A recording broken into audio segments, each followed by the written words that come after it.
poder aclarar algunas dudas. Vamos a avanzar rápido porque pues entenderán que el tema es mega extenso y me han pedido que repase algunos puntos importantes que los vamos a ver. Igual, cualquier duda que tengan, por favor, siempre hay que quitarse un poco el miedo, la vergüenza, porque aquí estamos pues en confianza.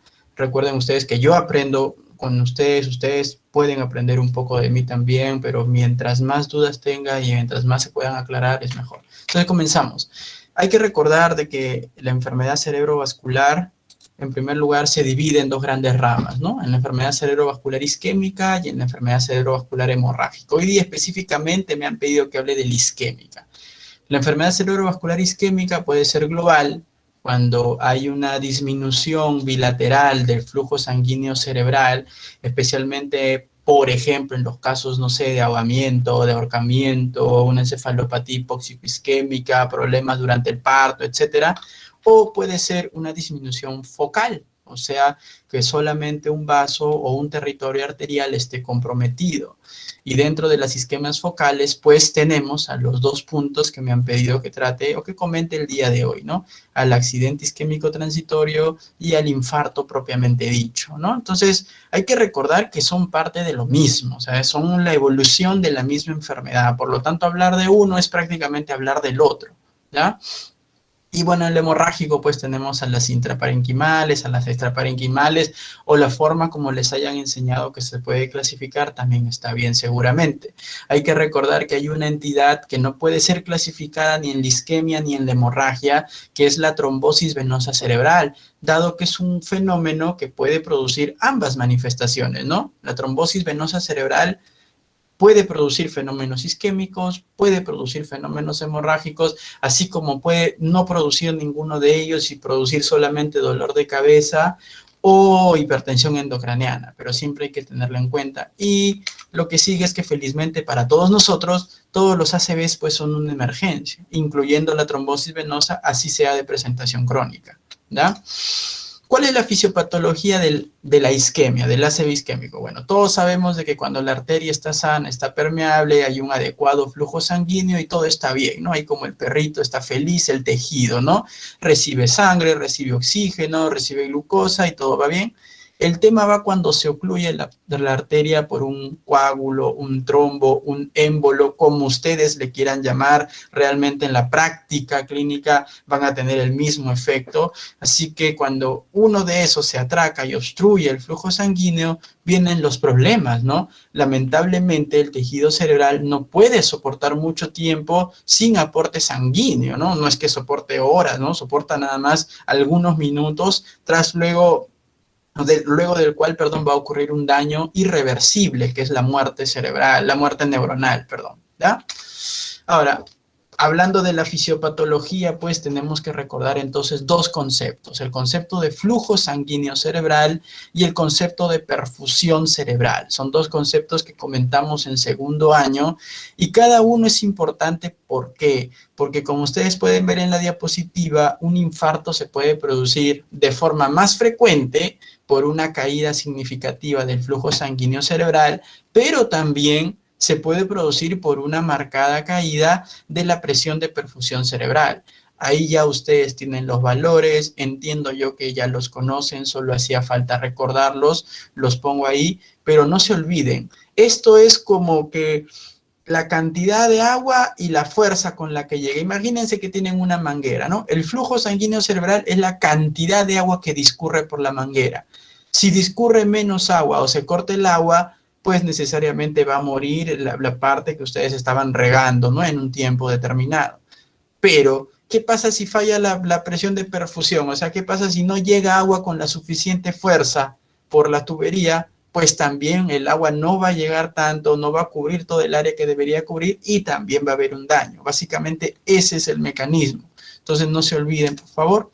Hablando de flujo sanguíneo cerebral, recuerden ustedes que el normal oscila entre 50 a 80 mililitros de sangre por 100 gramos de tejido por minuto. Esta variación es debida a que usualmente las áreas corticales o la sustancia gris suele ser mejor irrigada que la sustancia blanca, es por eso que hay un rango amplio, pero cualquier caída por debajo de 50 ya es anormal, ya es patológica. Entonces, hablamos de una oligoemia cuando está entre 20 y 50, hablamos de una zona de penumbra cuando cae de 10 a 20, y hablamos de un área de infarto, de muerte neuronal, de daño irreversible, cuando este flujo sanguíneo cerebral cae a menos de 10. Ahora, estos son parámetros que también según la bibliografía pueden ser variables, ¿no? Si ustedes van al Kaplan de Stroke, ¿no? Kaplan es uno de los autores más importantes, más influyentes en el mundo del infarto cerebral, pues si la memoria no me falla, su libro acá no dice 10, dice 12, ¿no? Entonces, un rango entre 10, 12, algunos dicen hasta 15, menor a esos valores pueden ser considerados como infarto. Ahora, ¿qué áreas hay que tener en cuenta aquí? Hay que tener el área en cuenta el área en naranja y el área en rojo. El área en naranja es el área de oligoemia. Es aquella área que ha visto comprometido su flujo sanguíneo cerebral, pero esta área está siendo perfundida por la circulación colateral, o sea, por vasos cercanos que también llegaban a zonas cercanas. Entonces, como que la sangre le llega por poquitos, pero es la suficientemente cantidad para mantenerlas vivas. En cambio, el área de penumbra, que en este caso es el área en rojo, es el área que está rodeando al área no viable, al área que se muere primero, esta área de penumbra es un área potencialmente salvable. Pero si ustedes no hacen nada durante los próximos minutos por intentar salvar esa área, pues es un área que al final va a terminar muriendo también y dañándose también. Entonces, todos los objetivos que tiene el médico cuando trata un accidente cerebrovascular en la emergencia, el objetivo o todo lo que hace está destinado a salvar el área de penumbra, no se olviden. Lo que hay que salvar es el área de penumbra. Con el área muerta no se puede hacer nada, esa área ya murió, ya fue. Y con el área de oligoemia tranquilos, porque esa área probablemente se va a salvar. Lo que hay que ayudar, al área que hay que ayudar es al área de penumbra. Sigamos. Entonces, ¿cuáles son los mecanismos por los cuales se puede producir una isquemia, ¿no? En primer lugar tenemos al trombótico, al embólico y a la hipoperfusión. El trombótico nos habla de la obstrucción in situ de un vaso previamente afectado, usualmente por aterosclerosis. Entonces, en la figura de nuestra derecha, tenemos a los vasos más importantes del polígono de Willis y de ustedes tienen los lugares predilectos donde se instalan las placas de ateroma, ¿no? Entonces hay que recordar pues que uno de los lugares más significativos justamente es en la bifurcación carotidia, ¿no? Donde se bifurca la carótida, es ahí donde se forman las placas más grandes y es ahí donde hay que temer.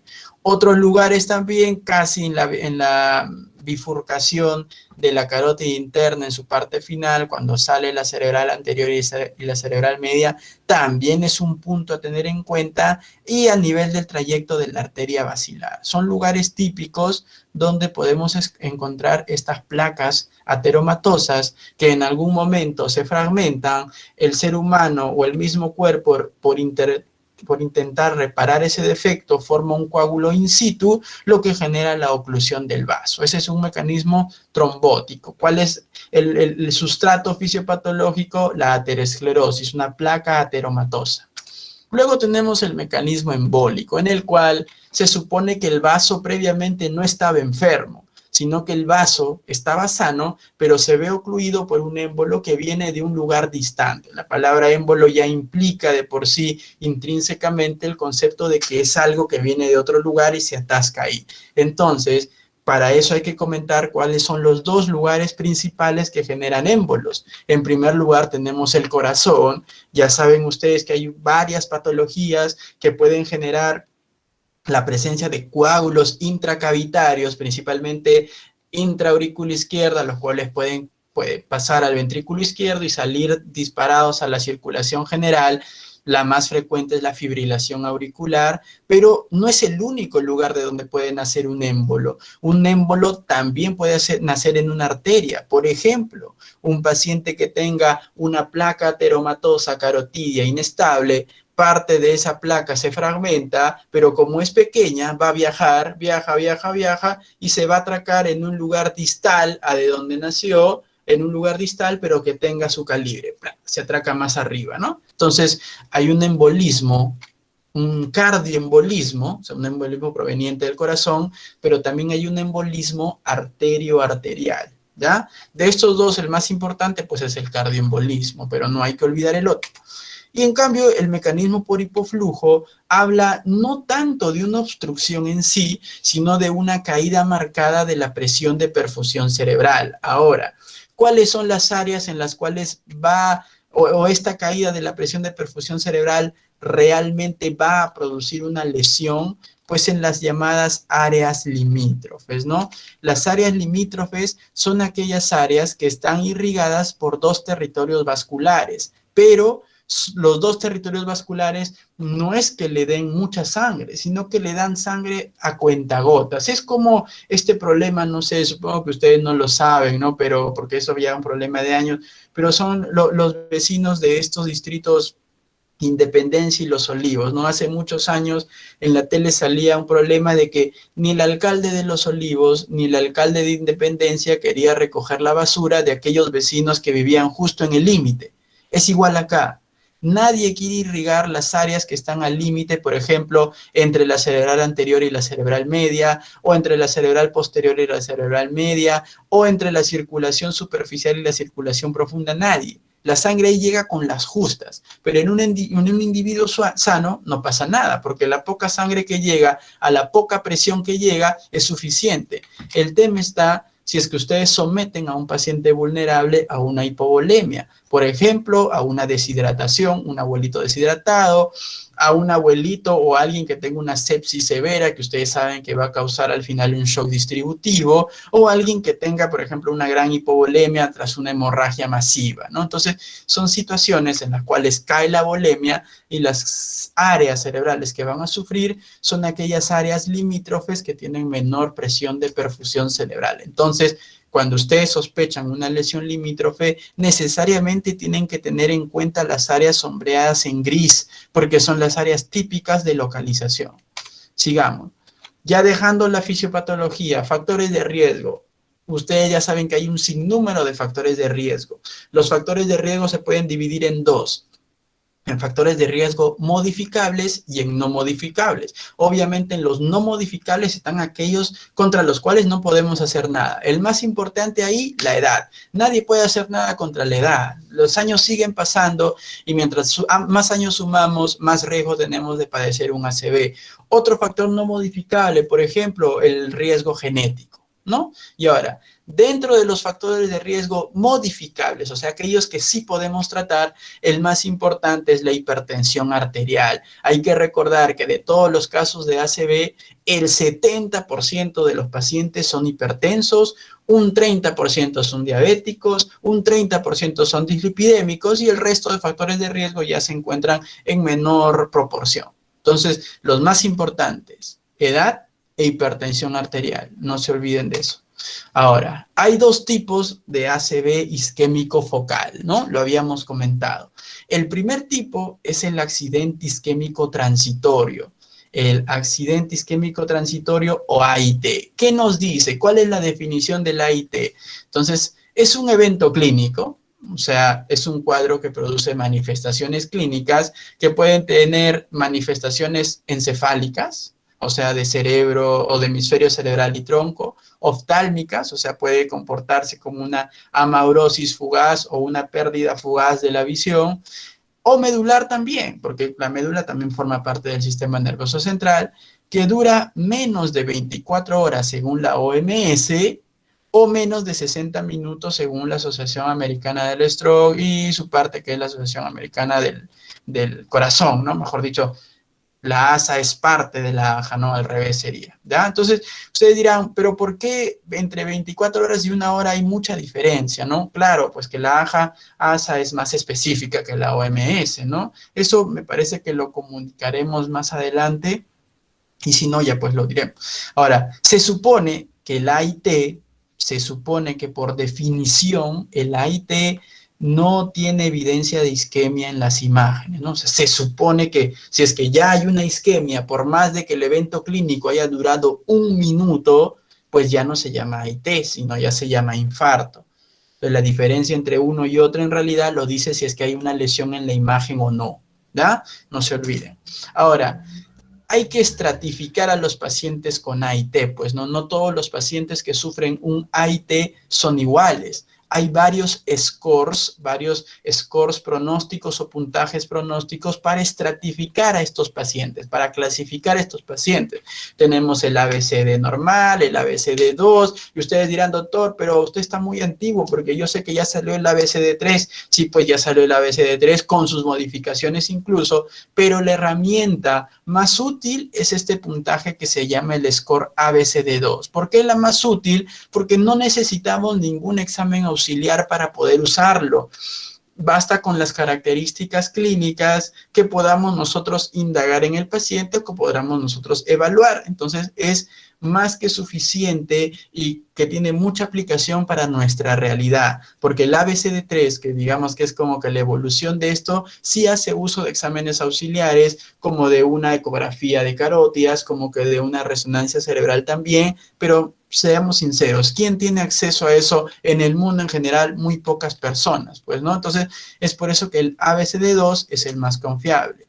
¿Qué nos dice este score ABCD2? ¿Cómo estratificar a este paciente? Entonces, cada una de esas letras significa algo. La A significa edad, la B significa presión arterial, la C características clínicas, la D duración y la otra D, porque es 2, D2D, ¿no? Diabetes. Entonces, ustedes pueden ver que si el paciente cumple alguna de ellas, pues adquiere ciertos puntos. Ahora, la C, que son características clínicas, si el paciente tiene una debilidad unilateral, puntúa 2, pero si solamente tiene un compromiso del lenguaje, tiene 1. Ahora igual, si la duración es de más de 60, cumple 2 puntos, y si dura menos de 60, pero más de 10 minutos, cumple 1 punto. Como ustedes pueden ver, el puntaje máximo entonces puede ser 1, 2, 4, 6, 7 puede ser el puntaje máximo, ¿no? Es por eso que el puntaje va de 0 a 7 y los pacientes se pueden estratificar según el riesgo.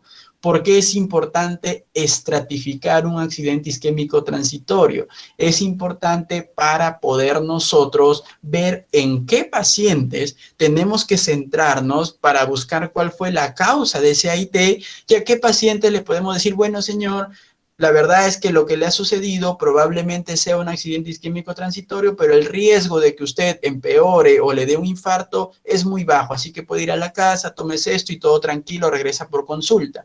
En cambio, a los de alto riesgo, bueno, señor, lo que ha tenido usted, si bien es cierto, no le ha dejado lesión cerebral, pero es muy probable que en los próximos días usted tenga un infarto ya propiamente dicho. Así que mejor usted se queda para hacer unas pruebas y vemos si todo sale bien a su casa, si encontramos algo, le damos tratamiento. Entonces, para eso sirve estratificar. Entonces, acá tenemos también una figura que nos muestra, pues, ¿no?, el riesgo a corto plazo de un evento cerebrovascular utilizando el ABCD2, ¿no? Acá tienen ustedes, miren, los puntajes de 0 a 7 y los colores de cada barrita es el número de días. Usemos, por ejemplo, el de 7 días, ¿no?, que es el color azul, ¿no?, el de acá. Entonces, ustedes pueden ver de que a mayor puntaje hay mayor riesgo de tener un evento cerebrovascular isquémico, que vendría a ser sinónimo de infarto cerebral, según mayor puntaje de AIT. O sea, más puntaje en el ABCD2,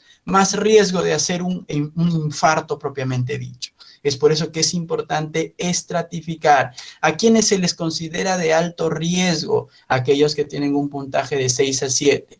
Riesgo moderado de 4 a 5, bajo riesgo de 0 a 3. Igual ustedes pueden ver la prevalencia de infarto en esta tabla. Miren a los de alto riesgo. A los 3 meses, 18% de esos pacientes hacen un infarto comparado con el 3% de aquellos que puntuaban en bajo riesgo. Entonces, es importante estratificar, es importante encontrar aquellos pacientes que puntúan 6 o 7, o sea, que son de alto riesgo, para identificar si es que tienen alguna condición subyacente que los haga justamente candidatos a tener un ACV. ¿Ya? De esas condiciones vamos a hablar más adelante. Perfecto. Ahora, del infarto, ¿qué podemos decir? Ya es un evento clínico de las mismas características que el AIT, solo que a diferencia del anterior ya hay evidencia de isquemia. ya veo una lesión cerebral. Yo coloco ahí difusión por resonancia porque ese se supone que es el gold estándar para ver una isquemia, pero en realidad se puede usar cualquier método, ¿no? Una tomografía simple, lo que sea que ustedes quieran usar, como lo vamos a ver más adelante, pero ya hay un daño demostrable objetivamente por una imagen. Ahora, ¿qué debemos averiguar nosotros cuando nos viene un paciente con la sospecha de una isquemia aguda a la emergencia? Lo primero, los datos de filiación. Ver principalmente la edad, ¿no? Porque la edad es el factor de riesgo más importante no modificable. Ver en los antecedentes si es que tiene alguno de los otros mencionados aquí, de esta larga lista, ¿no? Y luego, pues hay que ver estas tres características, ¿no? Porque ya saben ustedes que un ACV, el 99% de casos, se presenta de una forma brusca o abrupta, ¿no? La historia es, mi papá estaba bien y bruscamente dejó de hablar bien, se le cayó aparentemente el rostro y tenía debilidad en el mismo lado del cuerpo. Esa es la presentación típica, ¿ya? El momento de inicio. Usualmente se dice que aquellos ACVs que inician o que se presentan en la actividad tienen tendencia a ser hemorrágicos y aquellos que se presentan en el reposo tienen tendencia a ser isquémicos. Pero ojo, esas solamente son tendencias. Tranquilamente un ACV hemorrágico se presenta con el paciente durmiendo y un ACV isquémico se presenta con el paciente haciendo deporte. O sea, es indistinto, solamente son tendencias. Ahora, sí hay que decirlo. Si les ponen a ustedes en el examen un caso clínico, paciente de 70 años, hipertenso, que debuta con cefalea, debilidad en el hemicuerpo derecho, disartria y además somnolencia. Entonces hay dolor de cabeza, hay trastorno de conciencia, pues eso pinta más para ser hemorrágico que isquémico. Usualmente en la isquemia no hay dolor de cabeza, usualmente no hay trastorno de conciencia, menos pues que sea un infarto extenso, muy grande, o que esté afectando todo el territorio vértebro-basilar, por ejemplo. Si no, no, ¿ya? Ahora, los síntomas, bueno, ustedes ya los conocen, pero hay que decir que el más importante, no, me corrijo, hay que decir que el más frecuente es la debilidad. El síntoma más frecuente de un accidente cerebrovascular es la pérdida de fuerza. De ahí los demás pueden haber como no pueden haber. Ustedes los tienen que evaluar. Pero muchos de estos síntomas nos van a ayudar para definir si la lesión pertenece a la circulación anterior, que recuerden que depende del sistema carotídeo, o si le corresponde a la circulación posterior del sistema vértebro-basilar. Les pueden poner un caso así, ¿no? Para ver de qué arteria sospechan ustedes. Entonces, paciente, mujer, que acude por debilidad en el hemicuerpo derecho y problemas de lenguaje. Ah, ustedes ya saben, problemas de lenguaje, área de Broca, área de Wernicke, que uno está frontal, el otro está temporal, pero ambos están irrigados por la arteria cerebral media. Perfecto, esa es circulación anterior. Otro caso, paciente varón de 30 años que tras practicar lucha libre comienza con vértigo, dificultad para articular la palabra, ataxia, incoordinación. Ah, no, esos son síntomas más cerebelosos. Entonces, probablemente aquí el afectado es la circulación posterior. Entonces, para eso les sirven estos datos, ¿ya? Ahora, en el examen físico, esto es todo lo que ustedes pueden encontrar o suelen encontrar. Cada uno de ellos les orientará más hacia un lugar específico.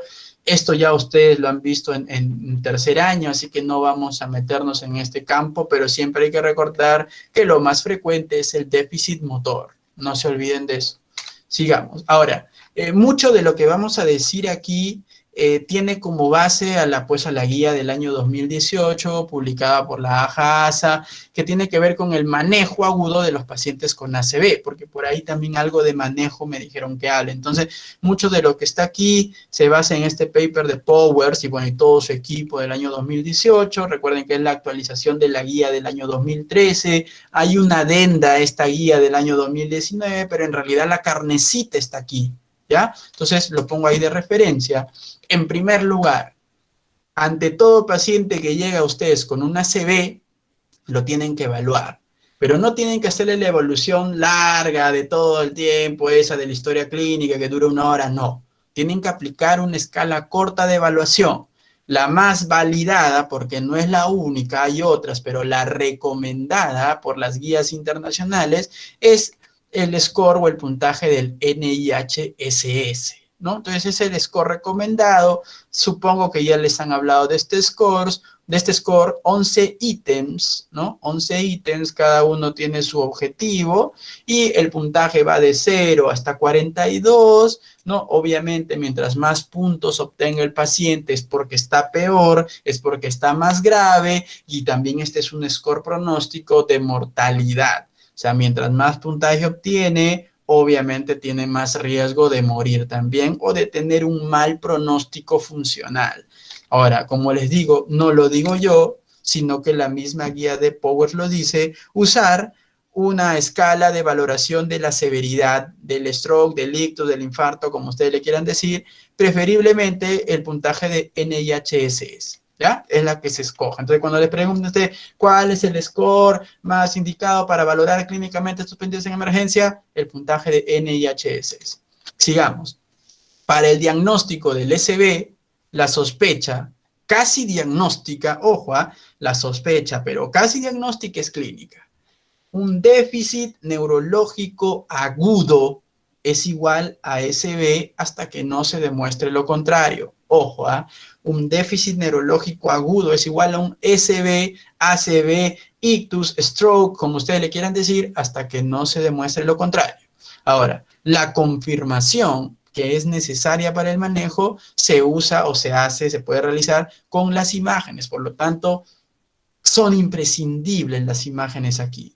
¿Cuáles imágenes? Tomografía o resonancia. Siendo sinceros, la que está disponible es la tomografía. Algunos centros nada más pueden darse el lujo de tener un resonador. Por ejemplo, mi hospital tiene un resonador. Los que hacemos guardia tenemos solamente 2 turnos de resonancia por guardia. Entonces tenemos que atesorarlos para saber en qué momento utilizarlo, ¿ya? Ahora, hablemos un poco de la tomografía. Para nuestra realidad, Perú, Lima, 2021, la tomografía debe ser el primer examen a realizar ante la sospecha. Hay que pisar tierra. Hay que desterrar un concepto antiguo que tenían los maestros, ¿no? Ustedes saben que siempre hay médicos ya de edad, maestros que merecen todo el respeto, pero lamentablemente pues la ciencia avanza y se quedan un poco, pues algunos antes creían, no, ¿para qué le vas a pedir tomografía ahorita? Pídele mañana, dicen que ya se ve la lesión. Pues hay que sacarnos de nuestra mente ese concepto, ya que la tomografía es, mientras más pronto, más útil, ¿ya? La tomografía nos va a ayudar también a definir aquellos cuadros vasculares versus cuadros no vasculares. Es especialmente útil para definir si un cuadro es hemorrágico o isquémico porque se ven de una forma totalmente distinta. Ustedes ya saben, en tomografía una hemorragia se ve como una hiperdensidad, o sea, se ve como algo brillante de color blanco. Y en cambio la isquemia se ve como algo más oscuro, más hipodenso. ¿Ya? Y es una herramienta pues muy útil en la etapa aguda. Como ustedes pueden ver, parte de este paper del año 2013 que se vuelve a manifestar en el año 2018 es que la tomografía debe ser uno de los estudios inmediatos pedidos a un paciente con sospecha de ACV en todos, ¿ya? Para todos. Ahora, ¿cuándo hacer la tomografía? Pues mientras más pronto es mejor. Estas guías internacionales recomiendan que desde que el paciente pisa su hospital hasta que se realice una tomografía, no deberían pasar más de 25 minutos en la guía del 2013, pero en la guía del 2018 nos dicen de que incluso en al menos el 50% de los pacientes que vengan pronto y que sean candidatos a una terapia aguda, debería realizarse la tomografía dentro de los 20 minutos. O sea, cada vez nos piden menos tiempo. ¿Los cumplimos en Perú? Bueno, yo diría que parcialmente, ¿no? Ya, y bueno, la primera recomendación que está aquí dice, ¿no? La tomografía sin contraste me proveerá la información necesaria para tomar decisiones sobre el manejo agudo. Entonces, para el manejo agudo en la emergencia, la tomografía es más que suficiente y es lo que debemos pedir, ¿ya? Perfecto. Sigamos, entonces ahí tenemos la tomografía, por ejemplo, el uso antiguo, confirmar diagnóstico. ¿Quién no ve, pues, no? ¿Quién no ve en esta tomografía que hay una hipodensidad, una tremenda lesión hipodensa que está ocupando todo el territorio irrigado por la arteria cerebral media derecha? Pues esto hasta el guachimán lo ve. Es más, ahí en mi hospital, el guachimán, cuando vienen con tomografía, el guachimán le echa un ojo y le dice ahí, ¿no?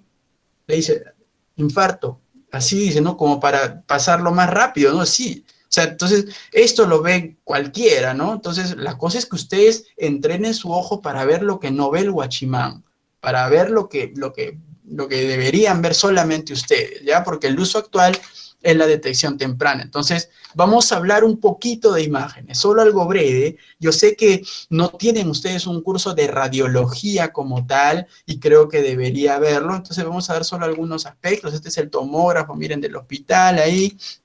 La tomografía, ya saben que es un examen que demora no más de 5 minutos, en el cual para hablar de las coloraciones hablamos de densidad. Ya saben que lo más oscuro es hipodenso, como por ejemplo el líquido cefalorraquídeo. Como el cráneo, por ejemplo, lo más brillante se le llama hiperdenso. Y digamos que el tejido cerebral tiene un color isodenso, ¿no? Isodenso, ¿ya? Ahora, siempre que lean ustedes una tomografía, no se olviden, ¿no? Hay que decir el corte. Este es un corte axial. Recuerden que así es coronal, así es sagital. Y hay que decir si tiene o no tiene contraste. En este caso es una tomografía sin contraste. Esta es una tomografía con contraste, en la cual pues el contraste se distribuye en todos los vasos, arterias y venas. No es difícil identificarlo, pero ya saben ustedes que a excepción de los vasos sanguíneos, ninguna otra región debería captar contraste. Seguimos. Hablemos un poco de la resonancia. A diferencia de la tomografía, la resonancia es un procedimiento un poco más complejo. Tiene protocolos. Miren, aquí no hay con contraste y sin contraste nada más. Aquí hay protocolo T1, T2, FLAIR, difusión, mapa ADC, T2 ecogradiente, susceptibilidad magnética, angioresonancia, resonancia con contraste, espectroscopía. Entonces son un sinnúmero, ¿no? Son un sinnúmero de cosas que si ustedes hubieran estado rotando en el hospital, nos hubiéramos dado el tiempo de verlas en la vida real. Lamentablemente, virtual es un poco complejo, pero ahí yo les traigo algunas imágenes normales, ¿ya? Y no hay que olvidar de que en resonancia nosotros ya no hablamos de densidad, hablamos de intensidad o de señal. Entonces, una lesión puede ser hiperintensa, hipointensa o isointensa, siguiendo los mismos parámetros de la tomografía. Cuando algo brilla es muy blanco, hiperintenso. Cuando algo es medio oscuro, hipointenso. ¿Ya? Entonces, miren cómo se ve el T1. El T1 es un protocolo que parece una tomografía en HD. ¿Ya? Una tomografía en HD y sirve ¿para qué? Para ver mejor la integridad de la estructura, ¿no? Entonces, miren, se ve todo clarito. Este es un T1 normal. Luego tenemos el T2. ¿Cuál es la diferencia o el hallazgo típico del T2? Es que hay una inversión de colores, ¿no? Si en el T1 el LCR es oscuro, pues en el T2 el LCR es brillante. Miren cómo brilla el LCR en los ventrículos laterales, en el tercer ventrículo, en los espacios subaracnoideos, vean, ¿no? La sustancia blanca más bien se ve medio oscura y la sustancia gris se ve en gris, ¿no? Y la sustancia gris se ve en gris, valga la redundancia, ¿ya? Ahora, ¿para qué sirve el T2? Para ver lesiones con contenido de agua, o sea, quistes, edemas, etcétera, ¿ya? Pero digamos que solo un T2 no define enfermedades. Un T2 por sí solo no define enfermedades. Luego tenemos el FLAIR. Este es un protocolo muy usado, particularmente yo lo uso mucho porque digamos que es el que me dice dónde hay lesión. Si bien es cierto, no tiene la capacidad de decirme qué es, pero si me dice dónde está, sin pierde, ¿no? Porque otros protocolos me pueden como que falsear las lesiones, entonces yo siempre pido, a ver, pásame el FLAIR primero, veo el FLAIR, me ubico y recién de ahí ya uso los otros. Entonces, en el FLAIR lo característico es como que una inversión del T1 en el cual la sustancia blanca es gris y la sustancia gris de la corteza es blanca, ¿no? Esa es una forma de identificar. ¿Qué es lo que ve el FLAIR? Miren, ¿no? Identifica edema. principalmente edema vasogénico. En realidad ve edema citotóxico, edema transependimario, edema vasogénico, pero es especialmente importante para el edema vasogénico, ¿ya? Ahora, aplicado en SB, doctor, el FLAIR, pues el FLAIR me va a detectar cualquier tipo de lesión isquémica, ya sea nueva o ya sea antigua. Entonces, no hay pierde tampoco, ¿no? Pero me puede hacer confundir, me puede hacer confundir o tener dificultades para identificar cuál es una lesión antigua y cuál es una lesión nueva, pero por lo menos me identifica las lesiones. Y otro protocolo que se usa mucho en ACV es el protocolo de difusión. Es como un FLAIR medio difuminado, así se ve, ojo, yo estas imágenes les he sacado directamente de la computadora, o sea, del programa que nosotros tenemos para ver en línea las imágenes de los pacientes, entonces así se ve, es como un FLAIR medio difuminado.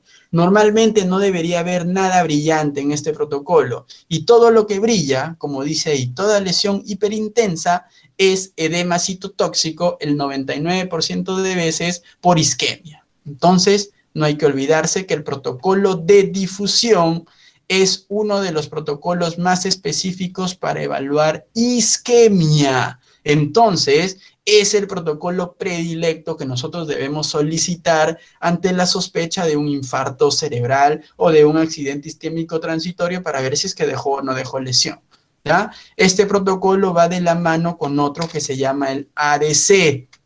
Normalmente estos juegan en pared. ¿Por qué?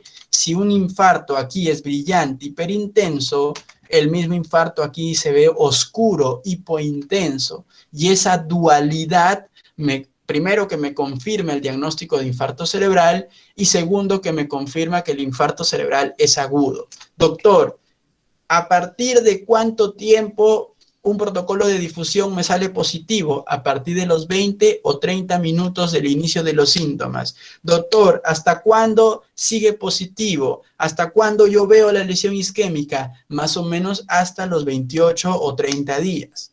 Perfecto. Doctor, en el mapa ADC, ¿a partir de qué minuto yo veo la lesión oscura? Se dice que incluso algunos minutos antes que el de difusión. Dicen, bueno, exactamente no les puedo decir cuántos, pero se dice que es el más específico, ¿ya? Pero digamos que aparecen al mismo tiempo.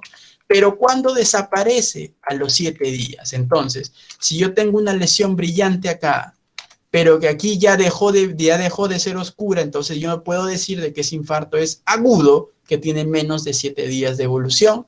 En cambio, si acá...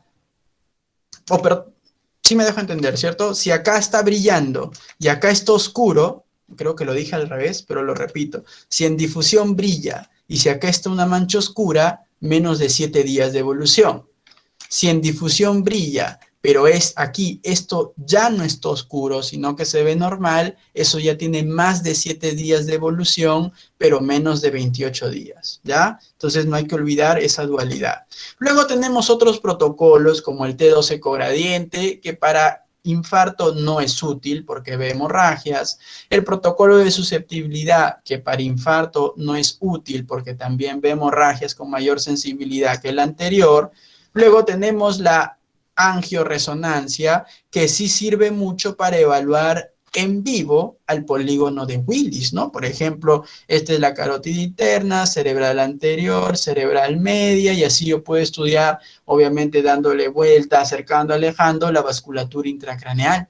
Es importante y podemos incluso obtener imágenes así. Miren, por ejemplo, esta es la vertebral de un lado, la vertebral del otro, la basilar, esta es la AICA derecha, SUCA derecha, SUCA izquierda, ACP, ACP, carótida cerebral anterior, anterior, comunicante anterior, cerebral media, se ve feo, porque obviamente no se ve como el polígono de Willis del libro, pero basta que ustedes vean unos cuantos para que el ojo ya esté súper entrenado, ¿ya?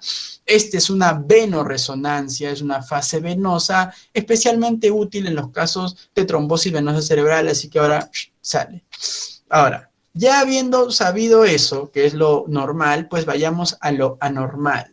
¿Qué signos nosotros podemos encontrar en los pacientes con infarto? En primer lugar, signos tempranos, porque primero vamos a hablar de la etapa aguda, del paciente que recién llega a nosotros. Entonces, un signo temprano es la pérdida de diferenciación entre sustancia gris y sustancia blanca. Vean, en el lado izquierdo podemos distinguir bien cuál es la sustancia blanca y cuál es la sustancia gris. Miren acá, en este lado ya no se distingue bien. Aquí hay un borramiento, todo parece sustancia blanca, ¿no? Entonces, ese es un signo temprano de infarto cerebral. Por ejemplo, igual acá, miren, todo se ve bien, se ve bien, se ve bien, se ve bien, pero acá ya no se ve bien. Si ustedes se alejan bien, pueden ver, sí, pues, que hay una mancha ahí, que a cualquiera se le pasa como que es una tomo normal, pero ya ahora ustedes tienen que ver estas tomografías con ojos maliciosos, ¿no? Entonces ahí están viendo que no hay una buena diferenciación, probablemente en relación a un ACV isquémico, ¿ya? Luego tenemos otro signo temprano que es el borramiento insular. Comparen la ínsula izquierda, donde sí se puede ver la corteza insular ahí. Obviamente aléjense a lo más que puedan para ver, ¿no? Compárenlo con la ínsula derecha, donde no se puede ver la corteza insular. Entonces, este también es un signo temprano, o sea, un signo tomográfico dentro de las primeras 6 horas del paciente con infarto, en el cual no vemos una hipodensidad clara, pero sí vemos estos signos que nos ayudan a fortalecer nuestra sospecha. Otro es, por ejemplo, el borramiento lenticular, ¿no? Miren acá el núcleo lenticular en el lado derecho, tenemos el caudado, el lenticular, el tálamo, y díganme si logran ver el lenticular en el lado izquierdo. Pues obviamente no se ve, está borrado el lenticular porque ahí se está formando una isquemia. Luego tenemos el signo de la arteria cerebral media hiperdensa, ¿no? En el cual la arteria cerebral media se ve más brillante que lo normal y eso me puede estar hablando de una oclusión proximal de ese vaso. Entonces, este es un signo predictor de que probablemente se va a infartar todo ese territorio de la cerebral media, o sea, va a haber un infarto extenso, así que hay que tener mucho ojo con ese signo, por ejemplo, y luego tenemos el signo del punto, perdón, o el dot sign, ¿no? Aquí un puntito en la cisura de Silvio, como ustedes pueden ver, me puede traducir una oclusión más distal de la arteria cerebral media. ACM hiperdensa, oclusión proximal. Signo del punto, oclusión distal, ¿ya? No se olvide. Esos son signos tempranos. Signos durante las primeras horas, que normalmente los mortales no los ven, pero a partir de ahora ustedes ya los van a ver, ¿ya? Entonces, pero hay que recordar de que en estados hiperagudos, la tomografía puede ser normal. Si ustedes tienen un paciente que tiene 2 horas de tiempo de enfermedad, lo más probable es que si es un infarto cerebral, es que no haya nada en la tomografía, ¿ya? Y entonces dirán, doctor, ¿y para qué sirvió esa tomografía? Para excluir hemorragias, pues, ¿no? Porque una hemorragia y un infarto clínicamente se pueden comportar muy similar, pero la hemorragia desde el primer segundo ya va a tener un hallazgo tomográfico, a diferencia de la isquemia del infarto, en el cual los cambios demoran más tiempo en aparecer, ¿ya? Ahora, la resonancia. El protocolo indicado en resonancia es el de difusión, ¿ya? Este protocolo es el más sensible y es el más específico y es mucho mejor que la tomografía. Es positivo luego solamente de algunos minutos del evento clínico, ¿ya? Doctor, ¿y por qué entonces no la difusión o la resonancia ha desterrado la tomografía? Por el factor costo, por el factor tiempo. En primer lugar, una resonancia está por lo menos 2 a 3 veces más cara que una tomografía. Una resonancia no está disponible en todos los hospitales. Una resonancia demora en promedio 25 minutos en tomarse y una tomografía demora ni 5 minutos en tomarse, ¿no? Entonces aquí estamos contra el tiempo y estamos contra las carencias. Entonces una tomografía es más que suficiente, a pesar de que la resonancia también está indicada. ¿Cómo se ve un infarto en resonancia? En el protocolo de difusión específicamente se ve como un área hiperintensa. Miren ustedes el área hiperintensa aquí, digamos que en la rama o en la división anterior o superior de la arteria cerebral media izquierda. Comparémoslos con otros protocolos, miren. El del medio es el de difusión. El infarto se ve como una hiperintensidad. Miren cómo se ve en el mapa ADC, como una hipointensidad. Entonces, a esta dualidad yo me refería cuando hablaba de la dualidad de estados agudos de menos de 7 días de evolución. Creo que ahora sí se ve, pero miren, en el FLAIR, no con tanta fuerza, pero también ya se ven cambios ahí.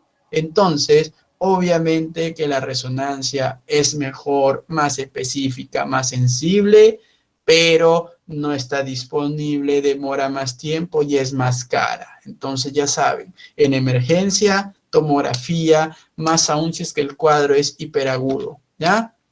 Miren, comparando aquí tomografía versus difusión, mismo paciente, ¿ya? Primero se tomó incluso la tomografía.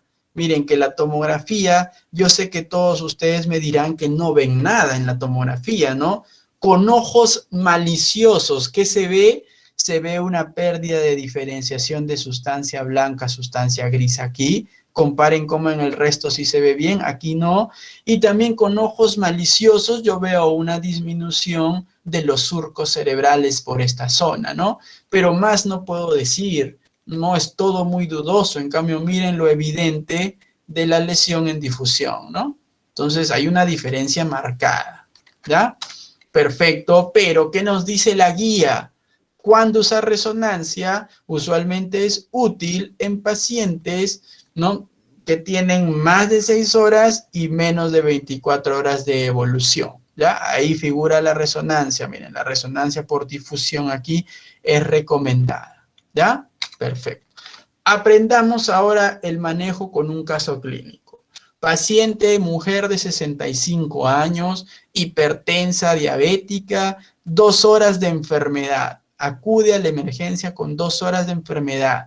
Inicio brusco, caracterizado por dificultad para articular palabras, ya saben que a eso se le llama disartria, y debilidad en el hemicuerpo izquierdo. Perfecto, examen físico, despierta, conectada, disártrica, tiene una hemiparesia izquierda directa, proporcional, normotónica, normorefléctica, no hay compromiso cerebeloso ni de nervios craneales y tiene un score en el puntaje de NIHSS de 6. Tiene un puntaje de 6. Perfecto. Algo, digamos que es un stroke leve, ¿no? No es un stroke ni moderado ni severo, es leve. Entonces, ¿qué podemos decir según la guía? En primer lugar, si yo tengo este caso, lo que nos dice la guía, hay que llevarla a un hospital o a un centro que tenga capacidad de administrar un medicamento llamado Alteplase. ¿Por qué? Ahora vamos a ver por qué, pero hay que recordar que 2 horas de enfermedad es un cuadro o es un estadio agudo en el cual nosotros podemos hacer algo por intentar salvar lo máximo que se pueda del área de penumbra en este paciente. Y luego, pues lo del NISH que ya hemos dicho. Perfecto. ¿Cuál es mi diagnóstico clínico presuntivo? Es que tenga un ACV. Como yo no tengo tomografía todavía, digo de que puede ser isquémico versus hemorrágico. ¿Por qué es más probable que sea isquémico? Porque no hubo ni dolor de cabeza ni trastorno de conciencia. Entonces, es más probable que sea una isquemia. ¿Cuál es mi plan? Dentro de mi largo plan, lo más importante es pedirle una glucosa, pedirle una tomografía cerebral, tomarle un EKG y si es que tienen disponible, lo cual sería lo ideal, pero es algo ilusorio, enzimas cardíacas, ¿no? Bueno, solamente los hospitales grandes tienen enzimas cardíacas, donde yo trabajo a veces hay, a veces no hay enzimas cardíacas, así que tenemos que jugárnosla con los otros 3. Resultados llegaron de este paciente. 133 de glucosa, digamos que está un poco alto, pero no está extremadamente alto, tranquilamente puede ser una reacción de estrés ante la anoxia cerebral.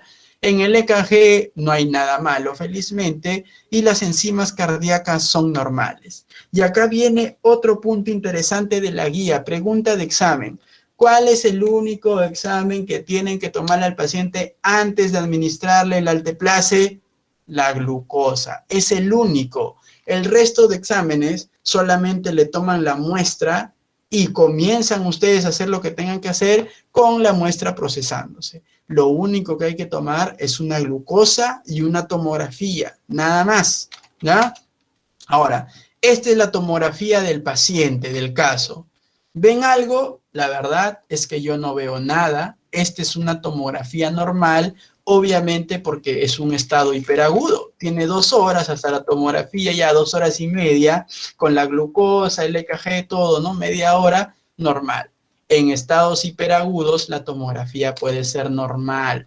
Entonces, mi diagnóstico ACV. Doctor, pero no hay nada. Obviamente que no hay nada en la tomografía porque recién se está formando la lesión isquémica, pero ya excluiste que sea una hemorragia.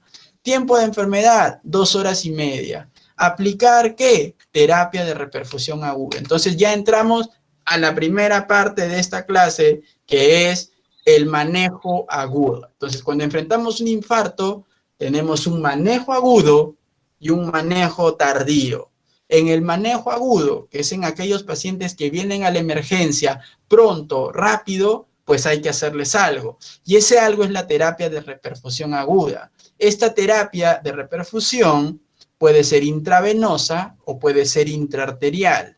Dentro de la intraarterial puede ser administrándole un medicamento que se llama el alteplase intraarterial, que la verdad es que ya no se usa, o hacerle un procedimiento mecánico que se llama la trombectomía mecánica, de la cual vamos a hablar. Entonces tenemos 2 opciones.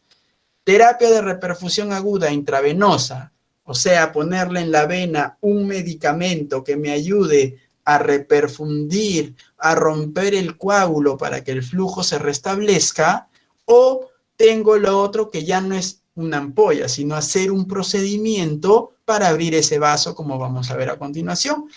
Aterrizando, todo tenemos que aterrizar. En el Perú, ¿qué es lo que hay? Hay la terapia intravenosa. Por ejemplo, aquí en Lima, Rebagliati, Almenara, mi hospital, el Instituto Nacional de Ciencias Neurológicas, Hospital Bravo Chico, Hospital Cayetano, y de ahí el resto ya digamos que como que lo hace de forma inconsistente, ¿no? ¿Por qué? Porque el medicamento no está disponible, porque no hay neurólogo las 24 horas del día, porque los pacientes se pierden las isquemias agudas haciendo la cola de emergencia, ahora con el COVID peor, ¿no? Ahora no entran ya los infartos, no entran al último cuando ya pasaron 10 horas del ictus, ¿no? Entonces hay muchas cosas, ¿ya? Al procedimiento de terapia de reperfusión aguda intravenosa también se le llama trombólisis. Lisis de destrucción, trombo pues de trombo. Entonces, una destrucción del trombo intravenoso. ¿Cuál es el objetivo? Restablecer el flujo sanguíneo. ¿Para salvar qué? Para salvar la penumbra. Ya hay un área que ha muerto, ya hay un área con la que no podemos hacer nada, pero vamos a salvar el área de penumbra. ¿Cómo se llama ese fármaco? Alteplase, o también llamado RTPA, activador tisular recombinante del plasminógeno, ¿ya? ¿Cuál es la dosis? Pregunta de examen, 0,9 miligramos por kilogramo, con una dosis máxima de 90 miligramos. Ahora, los asiáticos, como en todos son raros los asiáticos, ellos han aprobado también una dosis de 0,6. Bueno, ellos son otro grupo poblacional. Para nosotros, para Norteamérica, Europa, 0,9 miligramos por kilogramo. ¿Cómo se usa? Entonces, se prepara la mezcla, ¿no? Se prepara la mezcla, vienen 50 gramos de polvito con 50 mililitros de agua. Se mezcla, pues, ¿no? El agua con los 50 gramos, tales que sale, perdón, miligramos, tales que va a salir una solución de 1 miligramo por mililitro. Entonces, calculan ustedes, por ejemplo, un paciente de 60 kilos, 60 por 0,9 me va a salir 54 miligramos. Entonces yo le tengo que administrar 54 mililitros de ese preparado. ¿Cómo se da? El 10% de ese preparado en un bolo de 1 minuto. Entonces 54, el 10% es 5,4, chupo 5,4 mililitros y se lo pongo en bolo, ¿no? Así, en menos de 1 minuto. Y el 90% restante del preparado, que vendrían a ser 54 menos 5,4, ¿no? Que me sale 48,6, lo voy a administrar en una bomba de infusión, o sea que pase lentamente en 1 hora, el resto, ¿no? Entonces, así es como se administra el medicamento. ¿Es difícil? No. ¿Lo hace quién? Pues el enfermero o la enfermera que está capacitado, porque no es difícil, ellos constantemente preparan estas cosas, así que preparar una solución de 1 por 1, pues es mucho más sencillo todavía para ellos. Entonces, solamente que necesitamos la sospecha clínica, una tomografía, una glucosa y que nuestro paciente esté en algo que se le llama la ventana terapéutica. No a todos les podemos hacer. Solo le podemos hacer a quienes, por ejemplo, aquellos que estén dentro de las 3 horas de un infarto cerebral con un nivel de evidencia 1A, pero también eso ya se ha extendido con otra nueva ventana hasta las 4.5 horas con un nivel de evidencia 1B. Hay que recordar de que el tratamiento tiene que ser iniciado tan pronto como sea posible. O sea, no vamos a esperar hasta las 4.5 horas, que es el límite máximo, para administrarlo, no. Si el paciente viene con 1 hora y ustedes le pueden iniciar el Alteplase en 1 hora y 20, pues háganlo, porque mientras más pronto es mejor. Mientras más pronto es mejor. Entonces no hay que perder tiempo aquí. Mientras más pronto es mejor el resultado clínico y disminuye también la incidencia de complicaciones, ¿ya? Ahora, no es el único medicamento el Alteplase, ya le salió competencia, que es el Tenecteplase. Si bien es cierto, todavía no tiene mucho apoyo científico, pero ya tiene evidencia. ¿Y cuál es la ventaja del Tenecteplase sobre el Alteplase? Es que no se administra como infusión, sino que este se administra como un bolo directamente. Así que en mi humilde opinión, yo diría que el medicamento a reinar en los próximos años va a ser el Tenecteplase, pues, ¿no? Porque es más fácil de aplicar, esperemos que sea de igual costo, aunque su costo no es elevado también, ¿ya? Perfecto. ¿Dónde actúa el RTPA? ¿Dónde actúa el Alteplase? Que es un activador recombinante tisular del plasminógeno. Entonces, activa el plasminógeno, acá igual que el TPA, el RTPA activa el plasminógeno y lo convierte en plasmina para que la plasmina actúe sobre el coágulo, rompa la fibrina y nos produzca los productos de la degradación de la fibrina. Romper el coágulo, arteria sana, libre, arteria ocluida con el coágulo, le ponemos RTPA, el objetivo es fragmentar el coágulo para que la sangre pueda pasar. ¿Ok? Perfecto. ¿Qué tenemos que salvar? El área de penumbra, que es el área potencialmente salvable. El área muerta de infarto, lo positivo en difusión ya no vamos a salvar. Lo que vamos a salvar es el área perilesional que también está sufriendo. Por ejemplo, aquí, si el área roja es el área de infarto y el área totalmente azul es el área que tiene un compromiso hemodinámico, lo que vamos a salvar es la resta del área con compromiso hemodinámico, que se dice que es el área que tiene un problema de la perfusión. Le quitamos a ese el área ya muerta, ya dañada, ¿no? Vamos a obtenerlo de abajo en verde y obviamente que ese es el área de penumbra, ese es el área potencialmente salvable. Con términos técnicos, el área muerta es el área hiperintensa en difusión.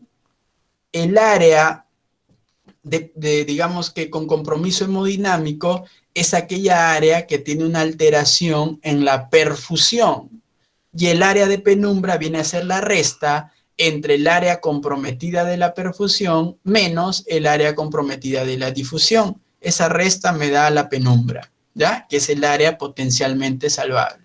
Perfecto. Entonces, miren, incluso estas guías ya nos dan ciertos puntos de corte y nos dicen que desde que nuestro paciente ingresa al hospital, pisa el hospital, hasta que le administramos el Alteplase, no deberían pasar más de 60 minutos según la guía del 2013, pero según la guía del 2018 ya bajaron y no más de 45 minutos. ¿Es difícil? Obvio que es difícil, porque el solo hecho de que el paciente entre al hospital, que sáqueme su historia, que cancéleme la orden de tomografía, que lo llevo al tomógrafo, que le saco la glucosa, tráigame este medicamento de la farmacia, Ahí pasaron 3 horas en un hospital normal. Entonces, todos los hospitales tienen que idear un conducto fácil para este grupo de pacientes, ¿no? Nosotros en nuestro hospital, cuando llega un ictus, pues, digamos que reciben un trato diferenciado porque se les hace todo rápido, ¿no? Todo queda pendiente de pago. Al final ya arreglará sus pagos. Tiene que pasar directo a todo. Ahora, puntos a tener en cuenta ya para cerrar esta parte y terminar con el resto nada más. La ventana terapéutica es hasta 4.5 horas. Doctor, a mí me han dicho de que puede ser hasta más horas. Sí, si es que usan otros métodos diagnósticos, como por ejemplo la resonancia magnética, se puede prolongar el tiempo hasta 9 horas, pero es eso en un grupo muy selecto de pacientes, ¿ya? En un grupo muy selecto de pacientes. Ahora, hay que excluir a los imitadores, a aquellas condiciones, ¿no?, que simulan un infarto cerebral. Entonces hay que tener mucho cuidado con esos imitadores. Hay que excluir a los pacientes que tienen el infarto del despertar o los wake-up strokes, ¿no?, en los cuales el paciente ya despierta con un déficit neurológico. ¿Por qué? Porque en ese grupo de pacientes nosotros no sabemos cuánto tiempo tiene realmente de enfermedad. Entonces, en un primer momento los excluimos, aunque con métodos diagnósticos como la resonancia magnética sí podemos también trombolizarlos, pero bueno, no sé si es que eso hayan tocado en clase, es por eso que no sé si confundirlos o reforzarles ese dato, ¿no? Ya de ahí al final me comentarán ustedes. Y hay múltiples criterios de exclusión y de inclusión para trombolizar a un paciente, pero todos son floro. Señor, ¿usted, su familiar tiene un tumor cerebral? No. ¿Ha tenido una? No. Ya pueden ir diciendo no antes de que les pregunten porque son condiciones raras, la mayoría es como un checklist. No, ya. Perfecto. Como les dije, hay que tener en cuenta a los imitadores. ¿Qué son los imitadores? Son condiciones que clínicamente pueden simular un infarto cerebral. Ahí como no, el firme sería el infarto y el bamba aquí sería, por ejemplo, un trastorno conversivo, ¿no? O una hipoglicemia o una crisis epiléptica, ¿no? Entonces hay que tener en cuenta eso. Ojo, ese es un tema aparte, ¿ya? Perfecto. ¿Y cuál es la complicación? ¿Cuál es a lo que le tememos nosotros tras hacer una trombolisis intravenosa? Pues obviamente la aparición de una hemorragia, ¿no? El efecto adverso más temido, porque el RTPA en realidad es como un anticoagulante, pues, ¿no? Porque está rompiendo el coágulo, también tiene efecto anticoagulante, por lo tanto hay que tenerle miedo a las hemorragias también. Ahora, solamente el 5% de pacientes va a tener hemorragias que realmente produzcan un deterioro neurológico. Otros pueden tener hemorragias, pero que no afecten su parte, no afecten su pronóstico neurológico, así que no hay que tener miedo. Solamente un 5% aproximadamente hacen hemorragias clínicamente relevantes, pero justo para eso hay que elegir bien al paciente al que le vamos a hacer el procedimiento, ¿ya? Y el otro tratamiento, el de aquí, es la trombectomía mecánica. Y yo les dije que hay que pisar tierra porque vamos, en el Perú en muy pocos lugares hacen trombectomía mecánica. Y si lo hacen es a cuentagotas. ¿Por qué? Porque requiere cierta logística. Aquí sí ya se requiere una sala de operaciones, se requiere un anestesiólogo, se requiere alguien capaz de hacer el procedimiento, que puede ser un neurocirujano intervencionista, un radiólogo intervencionista o un neurólogo intervencionista. Necesitan a un neurocirujano expectante por si pasa algo, necesitan una cama de UCI expectante por si pasa algo. Entonces, digamos que requiere más logística. Ahora, es un procedimiento extraordinario. Eso tiene que quedar bien claro. Es el procedimiento que realmente va a garantizar un mejor pronóstico funcional, porque como ustedes pueden ver, trombectomía mecánica habla del retiro mecánico del coágulo que está obstruyendo la circulación, ¿no? Entonces, es un procedimiento con resultados extraordinarios, con pocos efectos adversos, etcétera, solo que requiere mucha logística. Y el Perú está en pañales todavía para este tipo de logísticas, ¿ya? Pero obviamente que es el futuro. Doctor, un dato por el cual sea extraordinario, porque se puede hacer hasta pasadas, o hasta, mejor dicho, o como límite máximo hasta las 24 horas del inicio de los síntomas. Estás comparando 4.5 horas, que es por la vena, con 24 horas, que es con este procedimiento. Entonces, solamente para muestra una de las grandes diferencias con la administración intravenosa de este tipo de de terapia. Otra diferencia, en los casos de obstrucción de vaso grande, el alteplase no va a hacer nada. En cambio aquí te sacas el coágulo, pues, ¿no? Entonces, no hay forma, no hay punto de comparación, pero logísticamente estamos todavía muy atrás, ¿ya? Yo creo que en unos 5 años, probablemente a 10 años, ya se tendrá la capacidad de que muchos hospitales de Lima puedan hacer el procedimiento. ¿Algunas clínicas lo hacen? Claro que sí, pero recuerden que no todos los pacientes tienen acceso a ese tipo de gasto, ¿ya? Perfecto. Ahí terminamos con el manejo agudo. Ahora vayamos brevemente, unos, supongo que 10 minutos o 15, del manejo crónico. Entonces, ya esto va orientado a aquellos pacientes o que llegaron ya después de las 4.5 horas o que llegaron en su tiempo, se les hizo la trombólisis y ya están en una sala de hospitalización, o aquellos pacientes con AIT de alto riesgo que también fueron hospitalizados. Entonces, en el manejo tardío, lo primordial es encontrar la causa del infarto o del AIT. ¿Qué lo causó? ¿Qué pasó? ¿Qué sucedió? Entonces, para nosotros poder encontrar la causa, podemos utilizar muchas formas de clasificar al infarto. La más usada es la clasificación del TOAST, publicada el año de 1993. Esta clasificación se publicó en 93 y hasta ahora sigue vigente. Hasta ahora es la más utilizada porque es la que más fácil nos ayuda a diferenciar entre un subtipo y el otro.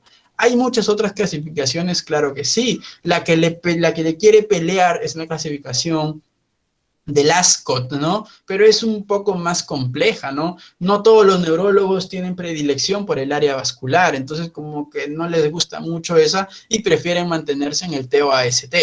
Entonces, ¿cómo lo clasifica el TOAST o el TOAST, como le dicen algunos, al infarto cerebral? Lo clasifica por sus causas, obviamente, en aquellos infartos o AITs de causa aterosclerótica, aquellos por enfermedad de pequeño vaso o de vaso pequeño, algunos o otras de cardioembolismo, de infartos o AITs cardioembólicos, otro grupo de causas inhabituales y otro grupo de causas indeterminadas. Vean ustedes que por ahí aterosclerosis, vaso pequeño, cardioembolismo indeterminado están ahí, ¿no? En porcentaje. Los porcentajes es el porcentaje de pacientes, digamos, ¿no? Entonces, se pelean ahí el primer lugar. Digamos que no hay un ganador así de lejos, ¿no? El único perdedor o aquella causa menos frecuente son las causas inhabituales. Vayamos a ver qué significa cada una de ellas y básicamente cómo yo sé clasificar al infarto en una de estas y qué usar, ¿no? Primero comencemos por el aterosclerótico. ¿Cuándo yo digo que un ictus, que un infarto es de causa aterosclerótica? En primer lugar, lo digo cuando yo, a través de los exámenes auxiliares, encuentro una obstrucción significativa del vaso que está irrigando al área afectada. Por ejemplo, infarto en arteria cerebral media derecha, pues esa obstrucción que por lo menos debe superar el 50% del calibre del vaso, debe estar afectando ¿a quién? A la cerebral media derecha o en su defecto a la arteria carótida interna derecha, porque ya saben que la carótida al final se divide en ACA y ACM. No puede ser que yo tenga un infarto en el territorio de la ACM derecha y tenga pues una aterosclerosis de la ACM izquierda. Pues no tiene relación con el infarto, no es la causa. Para que sea la causa tiene que haber una relación temporal y espacial, ¿ya? Ahora, ¿cómo yo demuestro que hay una obstrucción en el vaso? Entonces, hay muchos métodos. Por ejemplo, tenemos aquí una angioresonancia, ¿no? En el cual ustedes pueden ver varias zonas de disminución del calibre. Por ejemplo, la más evidente creo que es esta de aquí. Esta es la arteria cerebral anterior derecha. Vean que en una parte, justo donde está la flecha, la arteria se hace filiforme, parece un hilo.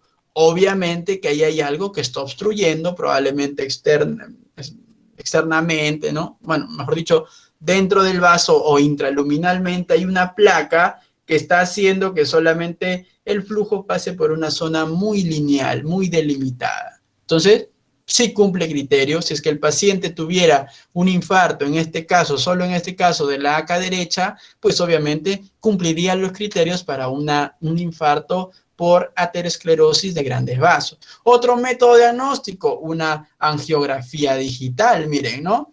Esta es la carótida interna, cerebral anterior, cerebral media, y miren cómo la cerebral media parece un hilo en su segmento proximal, en su segmento M1. Seguramente aquí hay una gran placa estenótica que me está ocluyendo la luz del vaso. Perfecto, creo que hay una pregunta. Está mostrando la imagen de la carótida, en cual, no sé si pueden ver. ¿Sí? ¿Ven el cursor ahorita? Sí, doctor. Sí se ve. En la anterior, esta es la cerebral anterior derecha. Esta es la que está afectada. Bueno, en realidad hay varios compromisos, pero el más evidente es este de acá, ¿no? Esta disminución del calibre del vaso. Esta es una angioresonancia. Esta es una angiografía. Este ya es un estudio invasivo.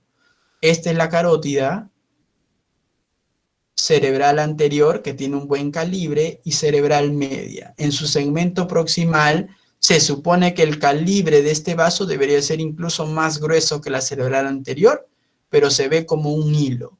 Al verse como un hilo, me dice que algo está obstruyendo la luz del vaso, probablemente una placa aterosclerótica ahí. Entonces, si el infarto en este caso está en la cerebral media del mismo lado de la obstrucción, y esa obstrucción supera el 50%, yo puedo decir que la causa es ateroesclerótica. ¿Qué otros métodos diagnósticos hay? Aparte de la angioresonancia, la angiografía, puede ser la angiotomografía. Miren, ¿no? Esta es una carótida igual, y miren cómo el calibre acá, y miren el calibre en la estenosis, ¿no? Acá esto incluso hasta parece que tiene la forma de un corazón de manzana, ¿no? Donde la placa está bordeando todo lo externo y solamente el flujo sanguíneo pasa por una pequeña parte. Si este paciente tiene un infarto en el territorio dependiente de esa carótida, que puede ser cerebral anterior o cerebral media de ese mismo lado, pues la causa está cantada, es una causa aterosclerótica. Otro método diagnóstico, el uso de las ecografías carotídeas, ¿no? Los dúplex carotídeos, etc. Entonces, miren, ve acá cómo hay una placa a nivel de la carótida. Entonces, incluso es una placa heterogénea, de contenido incluso anecogénico, miren, ¿no? Que me puede hablar de un sangrado intraplaca, incluso, o sea, ser una placa muy inestable, ¿ya? Entonces, la cosa es de que para yo diagnosticar que un infarto es por aterosclerosis, tengo que usar un estudio que me vea vasos, dúplex de carótida, angiotomografía o angioresonancia o angiografía. La cosa es que tengo que ver al vaso. No puedo diagnosticar aterosclerosis a ciegas sin ver al vaso, ¿ya? Siguiente. Y este es el Doppler transcraneal. Pues no, ahí en el hospital hacemos Doppler también. Hubiera sido genial que lo vean en algún momento, solo que a diferencia de los otros, el Doppler transcraneal, hay que decirlo así, es un método poco útil. ¿Por qué poco útil? Porque no veo el vaso. Este es un estudio ya a ciegas. Es un estudio de interpretación hemodinámica. Obviamente que si yo tengo disponible un estudio de vasos, pues se lo come con todo y zapatos al estudio a ciegas, pues no, solo que en algunos lugares no tienen disponibles estudios de vaso, entonces digamos que le pueden hacer el Doppler. Particularmente yo creo que no es de las mejores herramientas porque, vamos, hay que verlo, pues es lo más importante es verlo, ¿no? Si no, estás trabajando a ciegas. Perfecto. Luego tenemos a los de causa cardioembólica. ¿Cómo diagnostico que un infarto es cardioembólico? Por la presencia de una fuente cardioembólica de alto riesgo, o sea, alguna enfermedad que afecte al corazón que me produzca coágulos. Entonces, esas enfermedades ya están descritas ya se sabe cuáles son. No hay que ser, no sé, un descubridor para saberlas. Entonces, ¿cuáles son esas enfermedades? Acá las tenemos, ¿no? Fuentes de alto riesgo embólico, una válvula protésica, una fibrilación auricular con estenosis mitral, la presencia de un trombo en orejuela izquierda, el síndrome del nodo sinusal enfermo, un trombo ventricular, una cardiomiopatía dilatada, un mixoma auricular, una endocarditis infecciosa. Entonces, todas estas causas o todas estas condiciones son fuentes de alto riesgo embólico cardíaco, ¿no? Por ejemplo, acá tienen un mixoma, miren, ¿no? Una tremenda masa que suele ser pediculada, móvil, dentro de la aurícula izquierda, ¿no? Acá que tienen un trombo, ¿dónde? En la orejuela izquierda, ¿no? ¿Ya? Y también causa de SB isquémico cardioembólico. Acá que tienen el EKG, yo sé que ustedes le dedican como que medio año de sus vidas estudiando el EKG, así que ¿qué tienen? Obviamente todos se han dado cuenta que es un ritmo irregular, pero lo más importante es la ausencia de onda P, que es fibrilación auricular. Entonces, la cosa es ubicar o diagnosticar alguna de estas condiciones. ¿Qué necesito? Bueno, doctor, yo veo que la mayoría son causas estructurales, entonces lo primero, o al menos un ecocardio, una ecografía cardíaca. Y lo segundo, veo por ahí que hay algunas alteraciones del ritmo, fibrilación auricular, por ahí debe haber flúter seguramente, o síndrome del nodo sinusal enfermo. Entonces también su EKG o idealmente su Holter, ¿no? Ya saben que el Holter es un estudio de registro prolongado de la frecuencia cardíaca, que puede ser, o del ritmo cardíaco, perdón, que puede ser de 24, de 48 horas, de 7 días, de 21 días, de un mes, de 6 meses, de un año, depende de ustedes cuál quieran usar en su paciente, ¿ya? Hay que tener mucho cuidado porque muchas fibrilaciones auriculares, que de aquí es la causa más frecuente, son paroxísticas, ¿no? O sea, el paciente tiene su ataque de FA, ya le da todas unas 2 horas, 3 horas. Cuando llega a ustedes, está en emergencia, limpio el EKG. No tiene FA. Cuidado con esas afirmaciones. Hay que buscar en el ecocardio signos indirectos de FA, como por ejemplo dilatación ventricular izquierda, dilatación auricular izquierda, que es el signo indirecto más frecuente de las FAs, ¿ya? Entonces, perfecto. Luego tenemos el de vaso pequeño. ¿Cuándo yo sé que es de vaso pequeño? En primer lugar, cuando no es aterosclerótico, cuando no es cardioembólico, en primer lugar. En segundo lugar, cuando la lesión es pequeña, que mida menos de 2 centímetros en tomografía y menos de 1.5, perdón, en resonancia. Ahora, en realidad lo que se usa es difusión en resonancia. Este no es un difusión, este es un flare, ¿ya? Pero es menos de 2 centímetros en tomografía y menos de 1.5 centímetros en difusión por resonancia magnética. Segundo criterio. Tercer criterio, que el infarto tiene que estar en un territorio perforante. ¿Cuáles eran los territorios perforantes? Ya sé, las arterias lentículo-estriadas mediales, ramas de la ACA que irrigaban el núcleo caudado, las arterias lentículo-estriadas laterales, que eran ramas del ACM que irrigaban el núcleo lenticular, las arterias coroideas posteriores, tálamo perforantes, etcétera, que irrigaban al tálamo, ¿no? Entonces, esas son arterias perforantes, ¿no? O sea, arterias que se dirigen hacia zonas profundas de los hemisferios cerebrales y que suelen ser ramas múltiples, pequeñas, delgaditas. Otro territorio perforante, la base de la protuberancia, por ejemplo, ¿no? Si ustedes recordarán, la protuberancia se irriga por la arteria, las arterias paramedianas pontinas, circunferenciales cortas, circunferenciales largas, todas ellas son perforantes. Entonces, esas son las ubicaciones perforantes. Doctor, yo tengo un infarto pequeño, pero que está ubicado a nivel cortical, justo en el área de Broca. Ah, cuidado. Ese no es un territorio perforante. Ese ya es un territorio cortical que depende de las ramas M4, o sea, del cuarto segmento de la cerebral media. Por más de que ese infarto sea pequeño, no entra en el diagnóstico de enfermedad de vaso pequeño porque no cumple el criterio de ser un territorio perforante. Ojo, entonces ya saben, vaso pequeño no es aterosclerótico, no es cardioembólico, el tamaño, ya saben, 1.5 y 2 y territorio perforante. Ahora, usualmente los infartos por enfermedad de vaso pequeño son más frecuentes en diabéticos, hipertensos, mal controlados, obesos, dislipidémicos, fumadores, ¿no? Usualmente es un paciente que tiene más de una lesión. Ustedes ven la resonancia, múltiples lesiones antiguas y una nueva. Ah, ya, pues entonces hay todo ya un sustrato, ¿no? ¿Ya?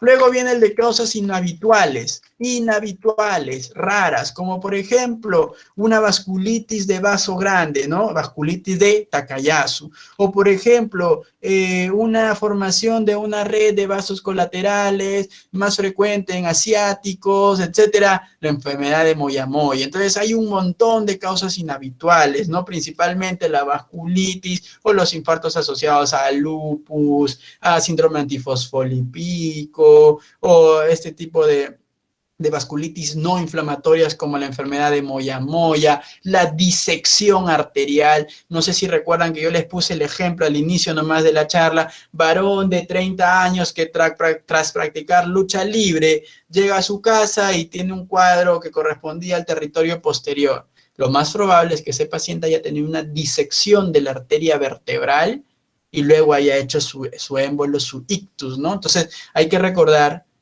pregunta de examen, dentro de las causas inhabituales, ¿cuál es la causa más frecuente? O sea, dentro de estas raras, ¿cuál es lo más frecuente? Las disecciones arteriales. Se puede disecar la vertebral, se puede disecar la carótida, así como se diseca la aorta, y ustedes ya lo habrán visto en otro capítulo, también se disecan estos vasos, se puede disecar la cerebral media, que es más raro.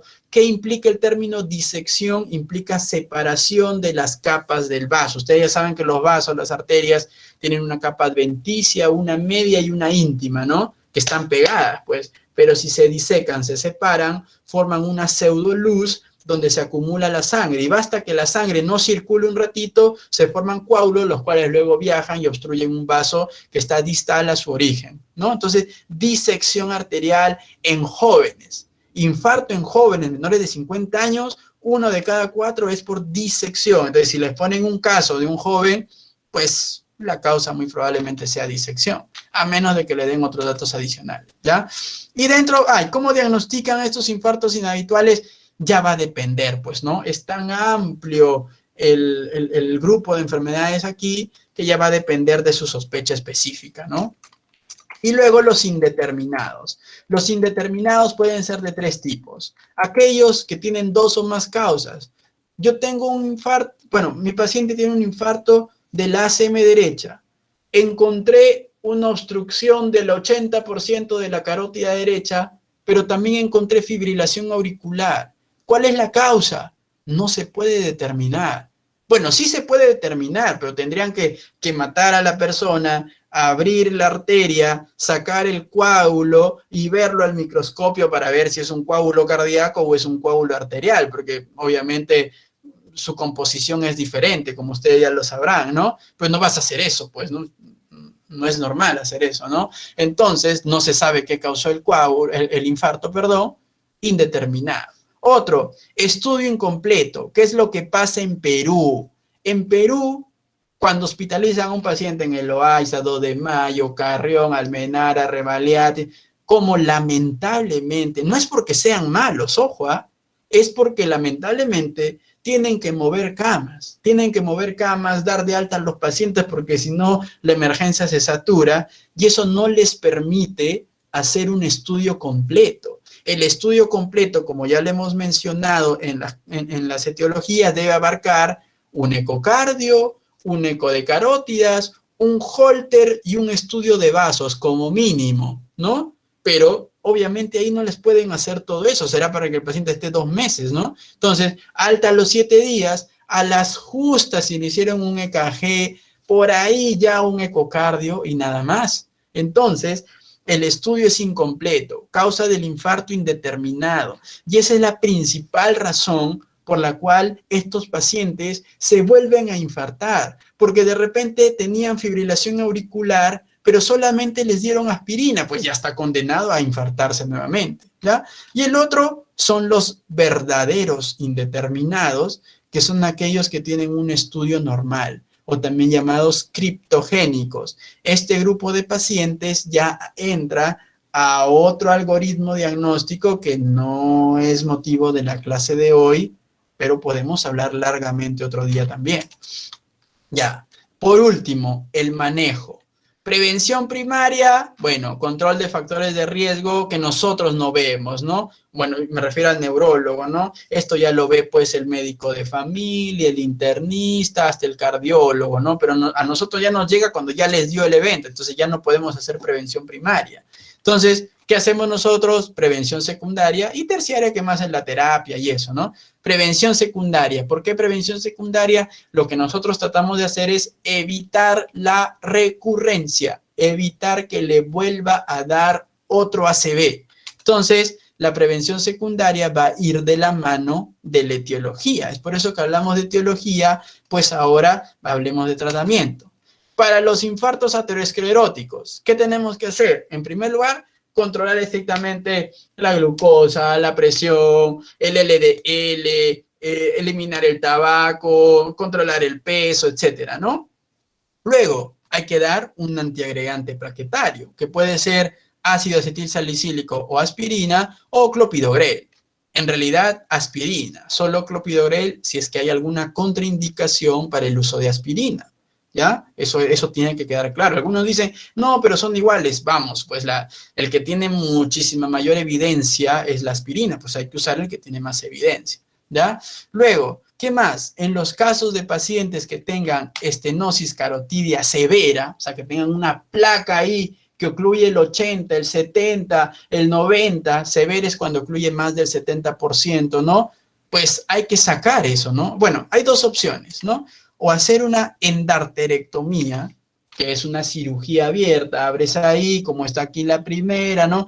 Cortas la arteria y sacas toda la placa, la disecas bien bonito la placa, ¿no? La sacas, la retiras para permeabilizar ahí el vaso. O lo otro es la terapia endovascular, que es ingresar, ¿no? Ingresas ahí, llenas un balón y haces una angioplastía, ¿no? Una corrección del vaso para nuevamente dejarlo permeable, ¿ya? Entonces, eso en las estenosis carotidias severas. Y cuando tenemos una estenosis intracraneal severa, ¿qué es eso, doctor? Por ejemplo, tengo una obstrucción de la arteria cerebral media izquierda, pero esa obstrucción supera el 70%. O sea, mi arteria cerebral media, que debería estar así, está tapada y solo pasa por ahí la sangre. ¿Qué hago? Ahí no puedo hacer esto, pues, ¿no? No hay evidencia de esto. La mayoría, es más, queda peor que sin el tratamiento, digamos que intervencionista, ¿no? Entonces, lo único que hay ahí es valorar usar ambos, aspirina y clopidogrel, juntos, ¿no? Juntos, y ya, pues no se estima que el tratamiento debería durar 90 días juntos, hacer un estudio de imágenes, valorar cuánto ha reducido el tamaño de esa placa, ¿ya? Pero no tiene mucha evidencia, hay que decirlo.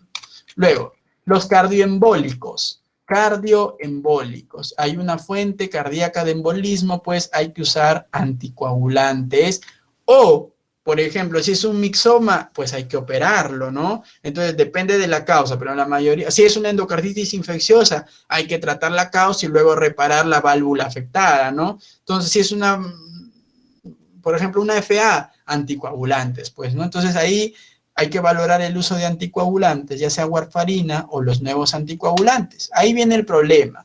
Como la FA es la causa más frecuente, lo primero que ustedes tienen que hacer es aplicar un puntaje, ¿ya? Para valorar el riesgo de embolismo.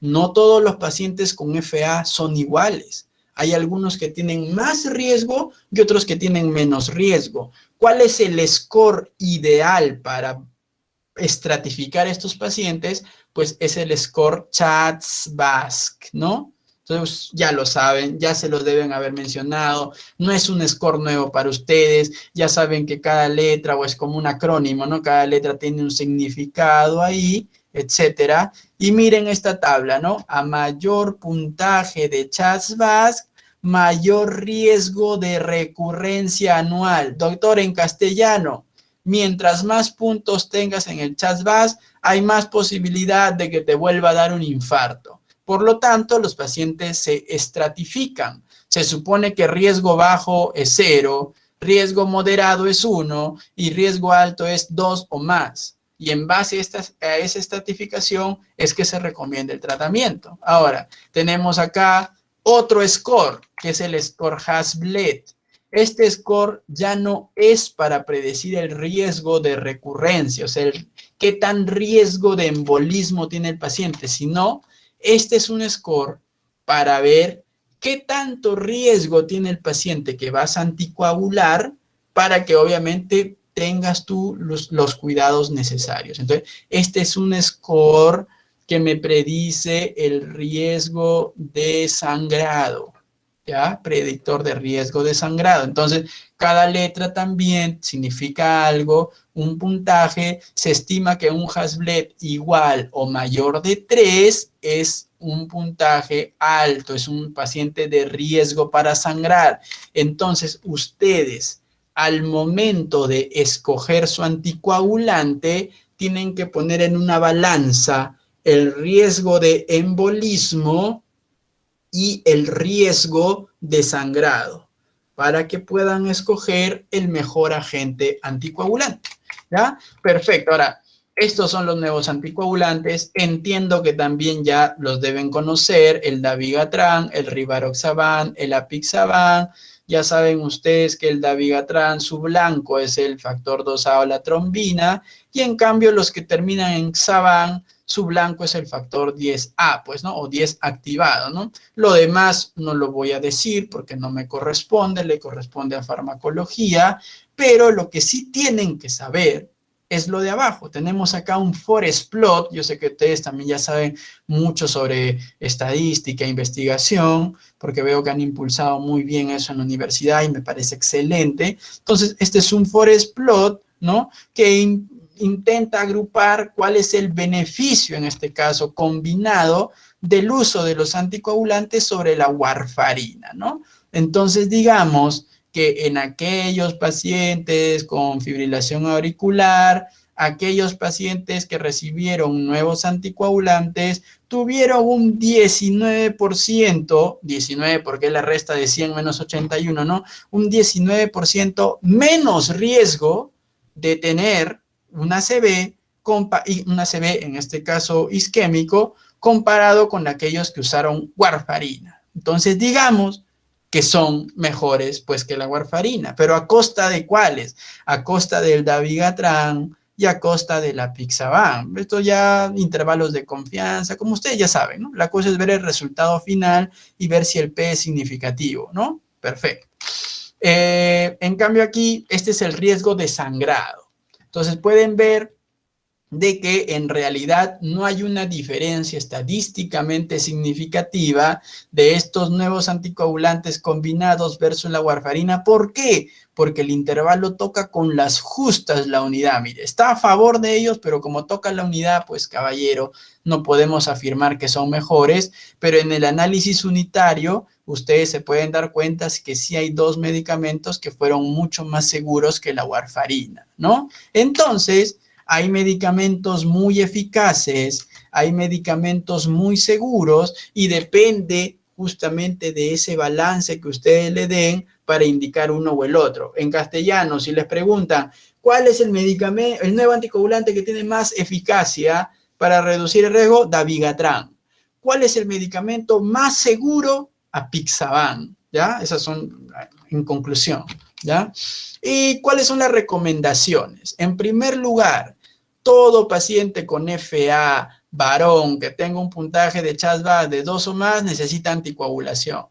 Todo paciente con FA mujer que tenga 3 o más necesita anticoagulación. Ojo, yo sé que hay muchas guías, esta es una, la europea, hay otras guías que le restan un punto a cada uno de estos, pero usen la que ustedes prefieran o realmente las que les han enseñado, pero también como punto de corte pueden usar que 2 o más es alto riesgo y necesita anticoagulante, ¿ya? Con nivel de evidencia 1A, ¿ya? 1A. Ahora, ya, aquí, este de acá, ¿no? Cuando se inicia la anticoagulación en un paciente con FA, obviamente que los NOAC son recomendados en preferencia sobre la warfarina. Entonces, si ustedes tienen un paciente con FA y ese paciente con FA necesita un anticoagulante, lo ideal es que reciba un nuevo anticoagulante. Ya la warfarina pasó a un segundo lugar, pero también hay que pisar tierra. La warfarina cuesta $1, $2 creo el tratamiento mensual. Los nuevos anticoagulantes cuestan 200 soles el tratamiento mensual. Entonces, pesa mucho al momento de elegir un fármaco también el tema económico, ¿ya? No hay que ser insensibles con nuestra realidad. Perfecto. Y miren, este es un paper muy interesante, ¿ya? Del Lancet Neurology, que más o menos les pone a ustedes algunas condiciones aquí y les sugiere un medicamento potencialmente para usar, miren, ¿no? Por ejemplo, pacientes con alto riesgo embólico, o sea, un CHA2-VAS alto y un bajo riesgo de sangrado, dabigatran. En cambio, pacientes con alto riesgo embólico pero alto riesgo de sangrado, bajan la dosis de dabigatran, aunque yo les recomiendo apixaban. Entonces, si les ponen un caso clínico de un paciente con alto riesgo embólico y bajo riesgo de sangrado en castellano, CHA2-VAS alto, HAS-BLED bajo, dabigatran de 150 cada 12 horas. CHA2-VAS alto, HAS-BLED alto, apixaban 5 miligramos cada 12 horas, o si cumple alguno de los criterios de ser mayor de 80 años, menor de 60 kilos o tener una creatinina de más de 1.5, si cumple 2 o más de esos criterios, ya serían apixaban de 2.5 miligramos. ¿Ya? Perfecto. Y, ¿cuándo iniciar la anticoagulación? Es muy difícil de saberlo, ninguna guía pues es a rajatabla, pero miren, ¿no? Se sugiere que si tiene un AIT, un día después del evento del AIT. Si tiene un infarto, va a depender de cuánto puntuó en su escala de NIHSS, y si tiene alguno de estos factores, que nos digan que hay que iniciar rápido o que nos digan que hay que esperar un poquito, ¿no? Entonces, es una combinación entre NIHSS y, bueno, resumámoslo, y si el paciente hizo o no hizo una transformación hemorrágica, ¿ya?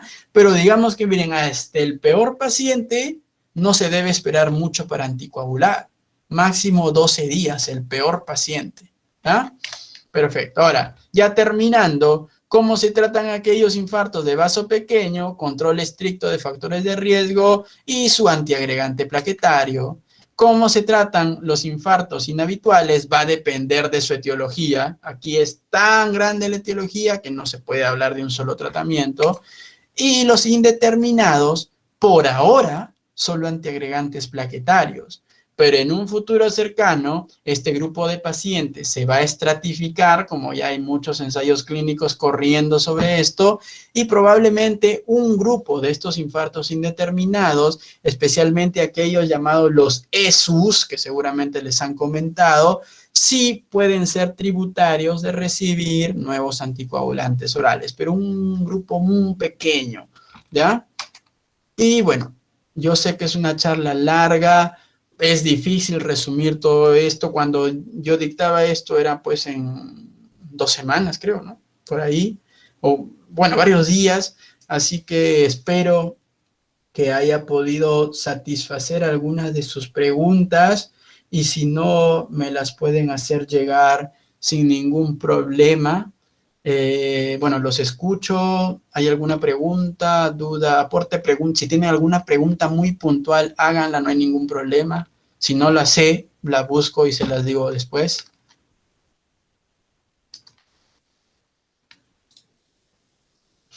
Por acá hay preguntas, creo.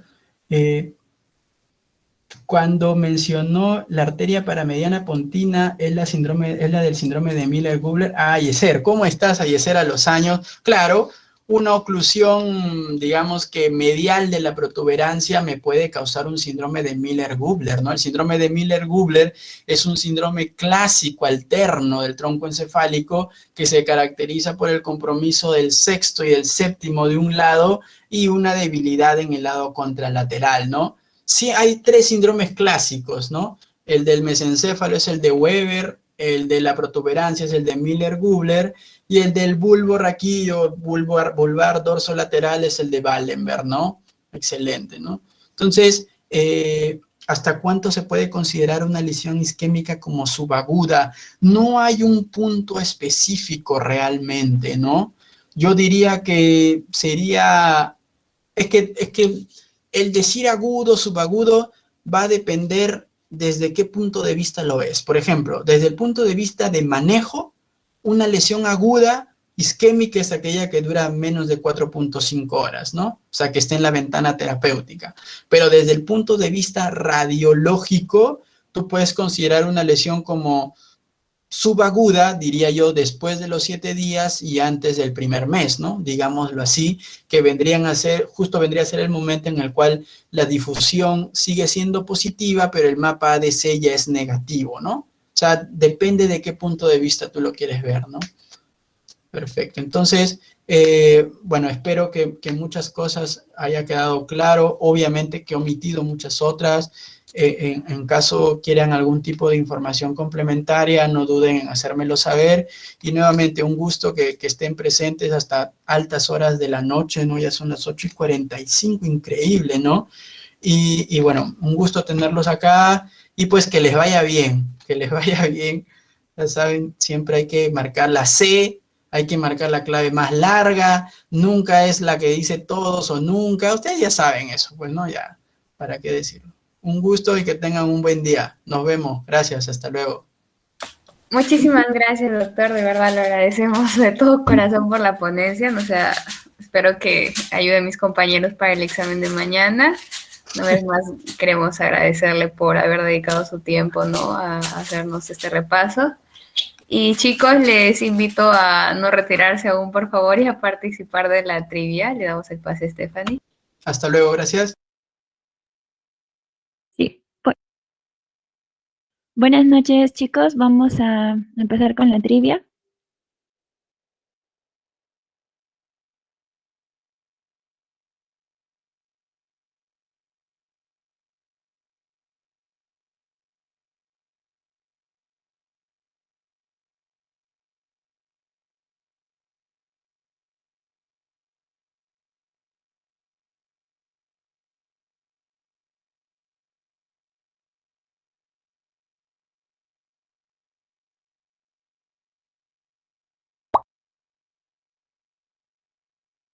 Muy bien, chicos, vamos uniéndonos. Ahí está el código.